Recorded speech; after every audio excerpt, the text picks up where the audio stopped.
สีผมได้แบบผมไม่เสีย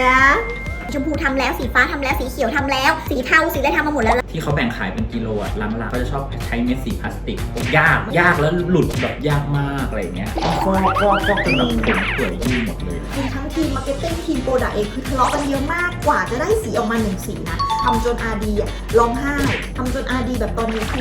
ปวดหัวปวดไปเลย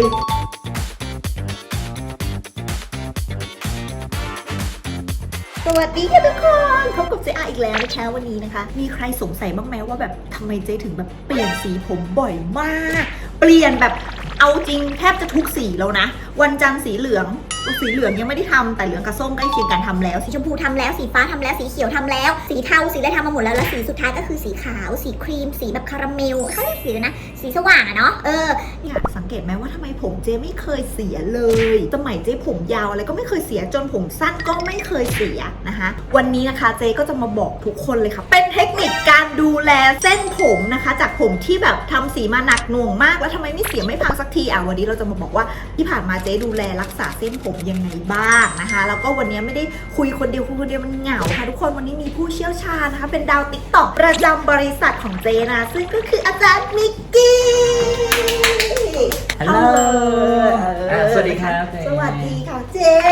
เรียกเจ๊แล้วกันในคลิปนี้อนุญาตให้เรียกเจ๊นะคะเพราะว่าแบบว่ามันจะได้แบบบรรยากาศสบายๆต้องบอกอย่างนี้ทุกคนที่ผ่านมาเนาะฉันเป็นคนที่ทำสีผมมาตั้งแต่สมัยที่แบบใช้สีแบบเขาเรียกว่าอะไรเป็นสีผมปกติเนาะที่เป็นสีผมผสมไฮโดรเจนปกติแล้วก็ฟอกผมอะไรคือผ่านมาเยอะแยะมากมายแล้วการเปลี่ยนสีผมบ่อยๆนั้นถ้าเราใช้สีผมที่เป็นแบบรุ่นปกติเนาะที่เป็นรุ่นกล่องที่แบบหลายๆแบรนด์มีอะไรอย่างเงี้ยแล้วแบรนด์ฟักเองของเจ๊ก็มีด้วยนะคะ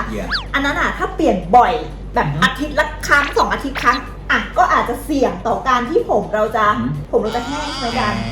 เลยเพราะว่านะมันจะมีส่วนประกอบของเคมีเป็นหลักก็คือไฮโดรเจนแล้วก็แอมโมเนียซึ่งจะเปิดเก็บผมพอเปิดเก็บผมแล้วก็จะมีความแห้งเสียตามมาอยู่แล้วต้องบอกก่อนว่าที่อาจารย์พูดว่ามันคือเคมีคือสีผมมันก็คือการแบบใช้เคมีมาผสมกันเพื่อให้ทำปฏิกิริยากับเส้นผมพื้นผมของเราจากเดิมที่เป็นสีธรรมชาติน้ำตาลดำนั้นเนี่ยสว่างขึ้นนะคะซึ่งก็ต้องใช้ตัวเขาเรียกว่าถ้าในภาษาวิทยาศาสตร์คือเป็นตัวท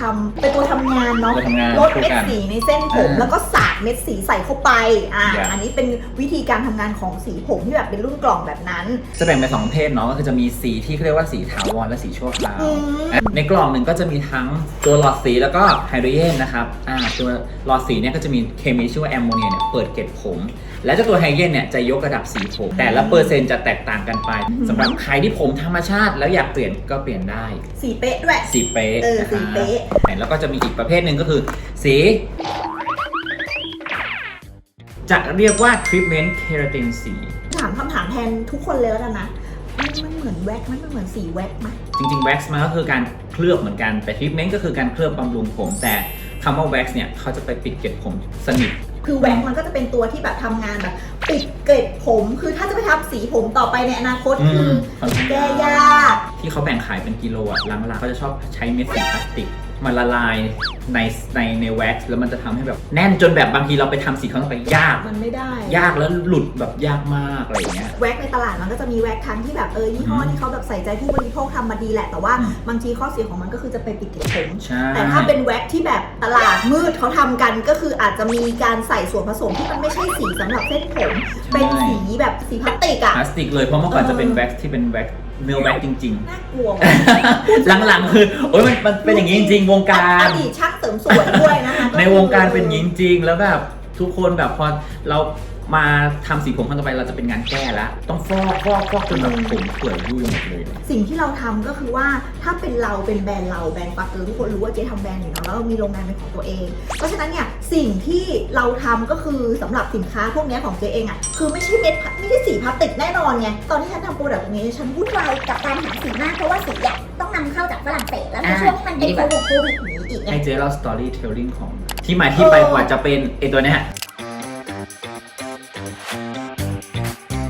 ทีมมาร์เก็ตติ้งทีมโปรดักต์เองคือทะเลาะกันเยอะมากกว่าจะได้สีออกมา1 สีนะพวกเดี๋ยวให้ดูสีเทาเนี่ยสีเทาเนี่ยเป็นสีที่แบบ ทะเลาะกันรุนแรงที่สุด แล้วไม่ใช่สีที่แบบจะทำออกมาแล้วมันง่ายนะทุกคนสีเทาเป็นสีที่ทำออกมายากที่สุดทำยังไงให้ไม่ใช่เทาที่มันติดเขียวทำยังไงให้มันเป็นเทาจริงๆนะคะ แล้วก็สีอื่นบางทีทำออกมามันก็ไม่ใช่แดงสดก็เป็นแดง ก่ำเหลืองก็เป็นเหลืองอะไรก็ไม่รู้ทำออกมาแล้วไม่ได้ ทดลองกันไปอ่ะต่อ1สีนะอย่างต่ำๆต้องมี5 รอบแต่พวกสีเทาเนี่ยทำเราเป็น10 รอบทำจนอาดีอ่ะร้องไห้ทำจนอาดีแบบตอนนี้คือตอนปวดหัวปวดไปเลยพอมาปุ๊บอย่างเงี้ยแล้วก็บอกลอง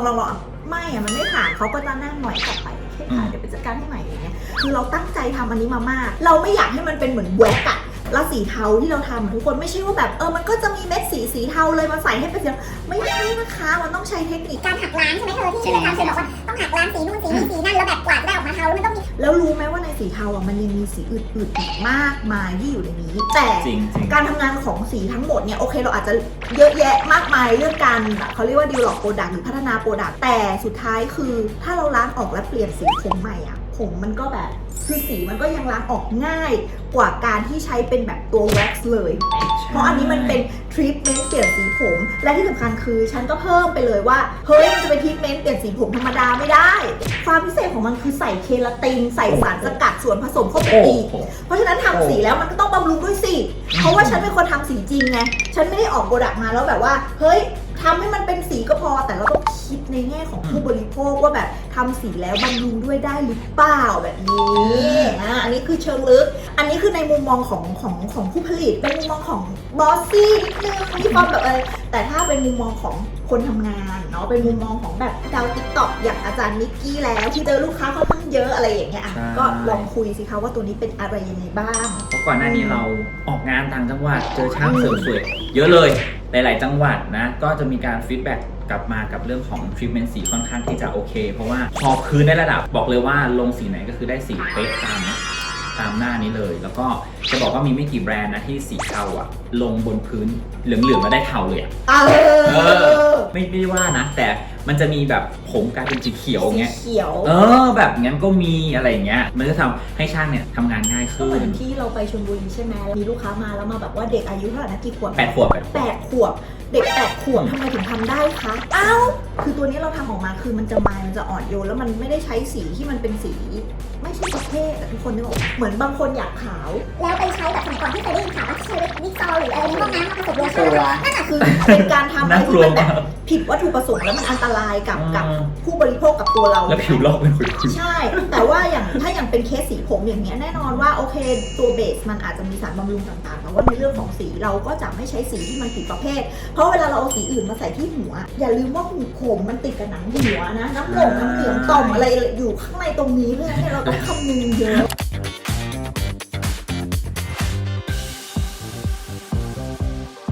พื้นผมธรรมชาติจะลงเพื่อให้เป็นสีตามหน้ากล่องตามหน้าขวดมันไปไม่ได้ เพราะว่าต้องผ่านการปรับหรือการฟอกให้พื้นเนี่ยเคลียร์หรือใสมากที่สุดสีฟ้าไปลงบนกระดาษที่ขาวที่สว่างก็จะเป็นสีฟ้าที่สวย ใช่ ฉะนั้นถ้าเอาสีฟ้าไปลงกับพื้นดำ มันจะเห็นอะไร มันจะเห็นอะไรก่อนอะไรอย่างนั้น ถ้าผมอย่างอาจารย์ล่ะผมแบบน้ำตาลอย่างนี้ล่ะ มันก็เห็นแค่แบบเหลือบมากเหลือบจนแบบต้องมองนี้ดิเจ๊แต่จริงๆแล้วคือเขาไม่เปิดเก็บผมเนาะหน้าที่เขาเป็นทรีทเมนต์แล้วก็บำรุงในตัวแล้วก็ไปฝังเม็ดสีในเกล็ดผมคือเปลี่ยนสีพร้อมบำรุงก็คือทีเดียวเลยถ้าเราอยากใช้ทรีทเมนต์เคลาตินหรือทรีทเมนต์เปลี่ยนสีผมเนาะวิธีที่ทุกคนจะต้องเตรียมพร้อมก็คือว่าปรับพื้นสีผมให้สว่างบางสีมันจะติดที่น้ำตาลทองนะแต่ถ้าโทนเทาโทนอะไรอย่างเงี้ยมันอาจจะต้องเป็นแบบสว่างเหมือนเจ๊อย่างนี้นะคะแล้วก็ลงไปจะลงแบบอาทิตย์ละครั้ง2 อาทิตย์ครั้งอะไรเงี้ยก็คือลงได้นะคะก็พื้นผมก็ต้องได้ก่อนเหมือนการทาสีลงไปในกระดาษแต่ว่าถ้าเป็นสีผมอย่างที่บอกเขามีอะโมเนียมีไฮโดรเจนมันเป็นตัวจัดการกับเม็ดสีฟาดเข้าไปเลยปั้วแล้วค่อยอัดสีเข้าไปใส่พอทำสีปุ๊บยังไงผมมันก็ต้องสว่างขึ้นนะสว่างขึ้นแน่นอนแต่ถ้าเอาอันเนี้ยไปลงในผมที่มันเข้มมันจะไม่มีกระดิกความสว่างอะไรเลยนะเพราะมันเหมือนการระบายสีนะคะอันนี้ต้องอธิบายให้ทุกคนฟังก่อนมี12เฉดสีเลยนะคะแล้วก็อันนี้เป็นสีบูสกายนี่คือเจ๊อาเคยทำมาแล้วนะอันนี้คือเดี๋ยวจะแทรกรูปให้ดูนะสีบูสกายจะมีสีเขียวนะคะซึ่งตอนที่ใช้ใช้เขียวผสมเหลืองนะมันจะได้เป็นเขียวตองอ่อนนะคะเขียวมะนาวอะไรอย่างนี้นะคะมันอาจจะใช้เทคนิคการผสมสีได้นะคะแต่คือแบบแต่เวลาสีเฟดคือสวยทุกอันนะของเราเนาะนะคะแล้วก็อันนี้จะเป็นสีส้มเจ๊ก็ทำมาแล้วทุกคนปิ๊งนะคะแล้วก็สีอย่างสีน้ำตาลเนี่ยฉันยังไม่ได้ทำเลยนะคะฉันว่าถ้าจะทำคืออาจจะทำตอนที่แบบ พอก่อนไม่อยากสีสันสดใสแล้วทำเป็นน้ำตาลอะไรอย่างนี้นะคะแล้วก็แต่น้ำตาลเกาหลีสวยนะคะแล้วก็อันนี้สีชมพูมันก็จะเป็นออกแนวแบบสามารถผสมให้เป็นโรสโกลได้เนาะด้วยการผสมกับสีเคลียร์สีเคลือบนะคะคือนอกจากจะมีเป็นสีแล้วเรายังมีสีเคลือบนะยูเรามีสีเคลือบคือบางคนถามเจคะหนูอะค่ะแบบว่าหนูไม่อยากทำสีค่ะแต่หนูอยากมีผมเงาอะค่ะทำได้ไหมคะแบบว่าอยากให้ผมดูมีสุขภาพดีมีสิคะเพราะในกลุ่มพิเมนต์เคราตินของเราเนาะยังมีสีที่ชื่อว่า glossy นะคะก็คือเนื้อของเขาจะเป็นเนื้อทิปเมนต์ธรรมดาไม่อยากกดเปิดอย่างนี้ดูเลยเป็นสีทิปเมนต์ธรรมดาเลยนะคะไม่มีสีใดๆหอมด้วยแล้วเวลาทาแล้วประมาณกี่นาทีจะเงาประมาณ5นาทีก็คือมีความเงาแล้วใครอยากผมเงาเขาเป็นทรีทเมนต์ต้องใช้ทรีทเมนต์ตัวนี้เลยนะคะ 5-10 นาทีฉันให้เลยนะคะถ้าทำเองที่บ้านก็แนะนำให้ใช้หวีเนาะมันจะได้แบบเข้าทุกอนูเส้นผมนะคะแต่ว่าถ้าไปทำกับที่ร้านที่ช่างอะไรอย่างเงี้ยเดี๋ยวพี่ช่างเขามีเทคนิคแบบขั้นตอนของช่างเขาเพื่อจะทำให้มันแบบเงายิ่งขึ้นไปอีก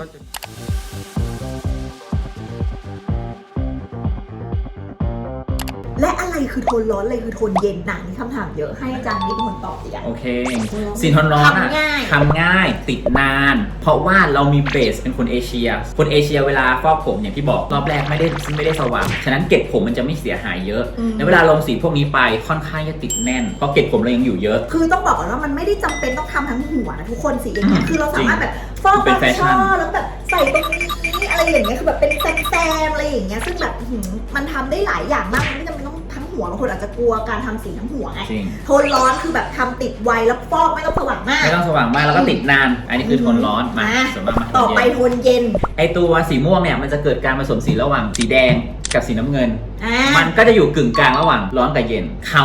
ต้องการสว่างไปถึงโทนเย็นเลยในการจะลงสีม่วงให้เห็นชัดก็คือพื้นผมต้องสว่างเหมือนกันฉะนั้นจะอยู่ในโทนเย็นก็คือจะเป็นพวกนี้เลยเทามีน้ำเงินมีฟ้ามีเขียวมีม่วงพวกนี้นะครับก็ต้องการปรับระดับให้ถึงสว่างคือติดเหลืองน้อยที่สุดพอติดเหลืองน้อยที่สุดพื้นผมเคลียร์คุณลงสีพวกนี้แล้วจะมีปัญหาตรงที่ว่าคนจะบ่นว่าเวลาลงสีเทาติดแป๊บเดียวเพราะว่าอันเดอร์โทนหรือเบสของคนเอเชียจริงๆเขาไม่ได้เป็นผมสว่างเหมือนฝรั่งฉะนั้นเวลาฟอกไปเยอะเกล็ดผมเสียหายเยอะสีลงไปก็หลุดเร็วฉะนั้นคนเอเชียก็เลยจะเหมาะกับทำโทนร้อนมากกว่าแต่ถามว่าทำได้ไหมทำได้เหมือนกันเพราะว่าเปลี่ยนได้บ่อยเลยถ้าใช้ทิปนี้สีงั้นก็เอาง่ายๆคือฟอกผมให้ได้แบบนี้เนาะให้มันสว่างแบบนี้แล้วจะลงสีอะไรก็คือได้หมดสำหรับผมเย็นและสุดท้ายคือสำหรับคนที่ไม่มีสีผมอะไรเลยเอาออกอยากผมมีความเงาแบบว่าเคยได้ยินไหมคำว่าเคลือบเงาอันนี้ก็คือเรียกว่าเคลือบเงาเคลือบแก้วนั่นเองนะคะทุกคนนะคะซึ่งมันคือสีที่ชื่อว่า glossy นั่นเองค่ะนะคะผมดำผมน้ำตาลผมสีอะไรก็ทำได้หมดทำแล้วผมจะเงาดูชายแล้วก็มีสุขภาพดียิ่งเราไปผสมกับสีพวกนี้ก็จะได้สีที่อีกมิติหนึ่งจะออกเป็นพาสเทลจะออกเป็นละมุนกว่าเดิมด้วยแล้วก็แถมไม่พอหลังจากทำแล้วก็เงากว่าเดิมด้วยปกติถ้าทำสีแล้วยังไม่เงายังไม่สะใจเติม glossy เข้าไปเอาจริงนะฉันใส่เคราตินใส่แบบเคราตินจากญี่ปุ่นวิตามิน B5 อะไรพวกนี้มันจะไปช่วยแบบซ่อมแซมเส้นผมที่มันสึกหรออะไรอย่างเงี้ยนะคะด้วยเพราะฉะนั้นเวลาทำมันก็แบบค่อนข้างที่จะโอเคเทรนที่กำลังจะมานะครับก็เป็นเทรนที่หลากสีสันเพราะตอนนี้ช่วงนะครับที่เป็นของเรื่องของเดือนของ Pride Month ใช่ไหมของ LGBTQ นะครับก็หลากสีสันได้เลยช่วงนี้คือทุกคนจะเล่นแต่ไม่ได้เล่นทั้งหัวหรอกแซมบ้างสีนั่นสีนี้บ้างหรือหัวเดียวฟอกมาละทั้งหัวแล้วก็เล่นหลายๆสีไปเลยคือฉันนะด้วยความฉันเล่น IG บ่อยฉันจะบอกว่าเทรนที่กำลังมามากๆเลยนะที่ฉันเห็นในญี่ปุ่นทำกันเยอะมากทุกคนจะเห็นว่ามันจะเป็นสีที่ดูเป็นสีพาสเทลมากๆซึ่งเทคนิคการทำสีพาสเทลพวกนี้ถ้าถามว่าใช้สีอะไรทำเราจะบอกเลยว่ามันก็คือสีตระกูลนี้แหละที่เรามาพูดถึงตอนต้นนะคะก็คือสีทรีทเมนต์เคราตินของฟาเกอร์ของเรานี่แหละนะคะอย่างเช่นสีนี้เนี่ยโอเคถ้าเจอทรีทเมนต์เคราตินสีเราก็จะเป็นสีส้มรุนแรงส้มจัดจ้านแต่เมื่อไหร่ก็ตามที่คุณผสมกับตัวเคลียร์ glossy นะคะตัว glossy 2 สีผสมกันแล้วปุ๊บเนี่ยความแน่นของสีส้มมันก็จะจางลงแล้วพอไปลงที่เส้นผมที่มันสว่างแบบเจ๊อย่างนี้นะมันจะออกเป็นสีส้มพาสเทลแบบนี้ทิพๆแบบนี้หรืออีกวิธีหนึ่งก็คือว่าทำสีส้มไปเลยค่ะสระไปสระมาสักอาทิตย์2 อาทิตย์มันก็จะกลายเป็นสีนี้ทุกคนเข้มก่อนแล้วอ่อนเองใช่เข้มก่อนแล้วอ่อนเองเพราะว่าเสน่ห์ของสีผมของโทนสีเราก็คือว่า พอสระแล้วมันจะกลายเป็นสีพาสเทลพอสระแล้วมันจะค่อยๆซีดลงซีดลงซีดลงแต่ไม่ได้แบบหายไปอย่างนี้นึกออกไหมนะคะอย่างเขียวนี่ก็เหมือนกันเห็นไหมคล้ายๆเขียวที่เจ๊ทำเลย เขียวมิ้นท์เลยนะน่ะ ใช่พอเวลาเจ๊ทำอ่ะแล้วพอมันเฟดอ่ะเดี๋ยวมันก็ได้สีเองนะคะหรือเราจะใช้เป็นสีเขียวผสมเหลืองใช่ไหมมันจะได้มิ้นท์เนาะแล้วผสมเคลียร์แบบเนี้ยนะคะก็จะเป็นสีนี้กอซี่โทษทีอ่ะจะเป็นเขียวนะเขียวอ่อนๆทีนี้ก็ขึ้นอยู่กับการผสมสีของเราแล้วว่าแบบเราจะคิดอาจจะลองเทสตรงบริเวณปลายผมก่อนหรือผมข้างหลังก่อนอะไรอย่างเงี้ยเราค่อยลงให้ทั่ว จริงๆพวกเนี้ยเวลาผสมในถ้วยแล้วอะจะเห็นเป็นสีนั้นเลยนะอันนี้คือข้อดีของการใช้ตัวทรีทเมนต์สีจะเข้มจะอ่อนคือเห็นเลยแล้วเรารู้แล้วพื้นผมเราได้เราลงได้เลยญี่ปุ่นเขาก็หลักสีสันนะเนี่ย นี่แล้วดูสกายเราคือเป๊ะมากฉันบอกเลยฉันกล้าพูดเริ่มจากพื้นผมสีนี้ก่อนนะแม่นะนี่สีนี้นะคะแล้วก็ลงสีนี้สีเดียวไปเลยยังไงก็ออกสีนี้อย่างแน่นอนเพียงแค่มีพื้นผมที่สว่างพร้อมที่จะลงก็คือสามารถทำสีอะไรก็ได้ราคาพูดมาตั้งเยอะยาวขนาดนั้น พูดมาตั้งยาว ราคาดี ลื ก ม ว่า ราคาเฉยเลย149 บาทปริมาณ235 ml แพคเกจจิ้งของเรามันใหญ่ก็จริงแต่ว่าสีที่ใส่ลงไปก็คือ235 ml สามารถเขย่าหรือว่าอยากจะผสมอะไรก็คือผสมได้ตามที่คุยไปข้างต้นพูดกันตามความจริงเลยไหมช่วงโควิดที่ผ่านมา 2-3 ปีที่แล้วเราสต็อกแพคเกจจิ้งอันนี้เยอะมากอันนี้ฉันขอพูดตรงๆเลยฉัน จริงๆเลยเหรอ เปิดกับลูกค้าเลยขวดนี้เรามีเยอะมากแล้วเรามองเห็นโอกาสไงทุกคนสิ่งที่เราคิดเผื่อลูกค้าเลยก็คือว่าลูกค้าบางคนอาจจะไม่ได้อยากได้สีเขียวปื้อขนาดนี้ลูกค้าก็สามารถเอากลอสซี่ของเรา ฟรอสซี่ ใส่เข้าไปผสมในขวดนี้ก็ได้อันนี้คือเป็นแบบเทคนิคของคนทั่วไปอย่างเราแต่คือที่จะบอกคือมันเหลือพื้นที่ไว้สำหรับการผสมนะเขาเรียกมันเหมือนสีอะที่เราสามารถไปเล่นพลิกแพงยังไงก็ได้เพราะว่ามันไม่ต้องใช้แอมโมเนียไม่ต้องใช้ไฮโดรเจนแล้วที่สำคัญคือหอมแบบหอมไปเลยอะหอมมากเวอร์แล้วดูสีของเราดิค่อนข้างจะสีชัดเลย149 บาทซื้อได้ที่ Shopee เพจ Fucker Thailand นะครับแล้วก็ TikTok Shop 149 บาท149 บาทไม่ได้แพงเลยแล้วไม่ใช่ว่าใช้ครั้งเดียวหมดนะแม่ผมยาวเนี่ยน่าจะ 2-3 ครั้งนะฉันว่าเอาอยู่นะ 2-3 ครั้งนะยิ่งสีเข้มๆไปผสมกลอสซี่อีกก็ใช้ได้นานสมมติซื้อ2ขวด149บวกกันก็ตี150เป็น300 บาท300 บาทเอาใช้ได้ประมาณสัก 5-10 ครั้งฉันตี5ก็ได้60 บาทต่อครั้งหนึ่งผลิตภัณฑ์สีผมที่เราใช้นะคะก็เป็นเม็ดสีผมสำหรับแฮร์แคร์แท้ๆนะคะซึ่งไม่ได้นำเข้าจากฝรั่งเศสค่ะทุกคนแล้วก็จริงๆแล้วเรามีแผนว่าเราจะไปสิงคโปร์เร็วๆนี้เพื่อไปเยี่ยมฮับของเขาไปเยี่ยมแบบแลบของเขาที่สิงคโปร์นะคะจะพาทุกคนไปดูกันว่าแบบนวัตกรรมในการแบบทำคือการวิเคราะห์สีหรืออะไรต่างๆก็คือมันจะมีเทคนิคของเขาซึ่งเราจะไปเยี่ยมแล้วคลิปนี้จะบอกเลยว่าไม่ว่าจะเป็นช่างเองหรือว่าเป็นคนใช้เองอะค่ะก็จะได้ไอเดียไปเหมือนกันแต่สุดท้ายแล้วถ้าถามว่าในการฟอกผมอาจารย์ยังไงหนูก็ยังแนะนำให้ลูกเพจหนูทุกคนหรือใครก็ตามที่ดูอยู่นี้นะเข้าไปหาร้านทำผมเถอะจริงเพราะว่าการฟอกผมมันเป็นอะไรที่แบบถ้าฟอกผิดชีวิตเปลี่ยนเลยนะฟอกพังก็คือผมก็พังทั้งประสบการณ์ทั้งเทคนิคทั้งการวิเคราะห์ผมจริงถ้าเข้าไปร้านที่เขาผู้เชี่ยวชาญเขาจะมีการวิเคราะห์ก่อนสภาพเส้นผมความด่างความไม่สม่ำเสมอของสีผมได้ใช้แอมโมเนียกี่เปอร์เซ็นต์อะไรอย่างเงี้ยคือเทคนิคเยอะคือเข้าร้านทำผมทุกคนมันไม่ใช่ว่าการที่เราซื้อสีมาทำเองใช่มันก็สวยมันก็ออกสีเหมือนกันแต่ว่าถ้าทุกคนไปลองแง่ผมนะคะแล้วก็ลองดูหน้าหลังดีๆทุกคนจะเห็นเลยว่าผมทุกคนมันจะมีจุดด่างมันจะมีจุดที่ไม่สม่ำเสมอถ้าเราเข้าไปที่ร้านนะมันคือครั้งเดียวแล้วมันจบเพราะว่าช่างเขาจะมีเทคนิคมีนู่นนี่ที่เขาเรียนกันมาไม่ใช่ว่าแบบอยู่ๆเราทำเลยมันจะออกไม่ใช่นะคะช่างเขามีสเต็ปของเขา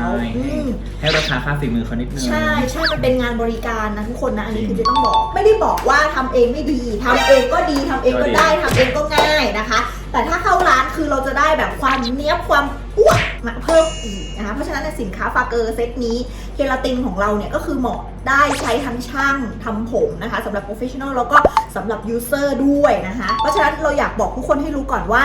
ฟาเกอร์แล้วก็ผลิตภัณฑ์ที่เจอาเป็นเจ้าของโรงงานเป็นเจ้าของแบรนด์เองเนี่ยนะคะสิ่งที่เราเลือกทำเลือกใช้นะคะเราใช้หัวใจในการทำใส่ใจในทุกๆอย่างที่จะไปสู่หัวคนอื่นที่จะไปต่อผู้บริโภคอ่ะผมคุณผิวคุณก็เหมือนผมเราผิวเราถ้าเราไม่กล้าใช้แล้วใครจะกล้าใช้คุณถามก่อนจริงใครจะกล้าใช้เพราะฉะนั้นแล้วเนี่ยทุกคนเห็นเจ๊มาตลอดถึงเจ๊จะผมสั้นติดหนังหัวไปบวชมากี่รอบต่อกี่รอบแต่ เจ๊ก็ไม่เคยหยุดที่จะทำสีผมไม่เคยหยุดที่จะทดลองสีผมของตัวเอง จนวันเนี้ยมันนั่งทำคลิปเนี้ยคือฉันน่ะกล้าพูดได้เต็มปากฉันกล้าพูดว่าเหมือนกินก๋วยเตี๋ยวแล้วอร่อยอ่ะฉันก็จะพูดไม่ได้อะไรอย่างเงี้ยอย่างนี้เลยฉันก็กล้าพูดเหมือนกันว่ามันดีจริงๆถ้าเรารู้วิธีการใช้ถ้าเราได้แบบปรับพื้นผมอะไรให้มันพร้อมต่อการทำสีแล้วสีสวยๆมันเกิดขึ้นได้อย่างแน่นอนนะคะเนรมิตได้จบเลยยังไงนะคะถ้านะคะใครอยากดูทริค ธุรกิจหรือว่าสัพเพเหระแต่งหน้า หรือว่าแบบพาไปกินไปช็อปอะไรอย่างเงี้ยก็คือดูเพจของ JR Makeup นะคะชลุพรบุญนินได้เลย ส่วนถ้าอยากดูเกี่ยวกับทริคทำสีผมนะคะหรือติดตามผลิตภัณฑ์สีผม บำรุงผมพูดผมเสียผมพันผมแห้อะไรก็แล้วแต่ก็คือไป เพจฟาเกอร์ไทยแลนด์นะคะเดี๋ยวแปะไว้ให้ แล้วก็ใครที่ชอบเล่น TikTok อยากจะหาเกี่ยวกับเรื่องของความรู้นะคะเกี่ยวกับการทำสีแน่นอนต้องมีพี่น้องช่างทำผมดูอยู่ ก็ไปดูได้เลยที่ TikTok ฟาเกอร์ไทยแลนด์ฟาเกอร์ไทยแลนด์นะคะมันจะขึ้นเลยนะคะหรือเซิร์ชแฮชแท็กฟาเกอร์ก็ขึ้นบานตะไทยเหมือนกันนะคะ ส่วนใครที่อยากติดตามนะคะก็ไปดูที่ RCEO ได้นะคะ TikTok ก็เลยเหมือนกันค่ะฝากกดไลค์กดแชร์กด Subscribe ด้วยนะคะเผื่อคลิปนี้นะคะจะเป็นประโยชน์กับใครหลายๆคนค่ะนะคะแล้วไว้เจอกันในคลิปถัดไปนะจ๊ะเนาะวันนี้เราลาไปก่อนค่ะบ๊ายบาย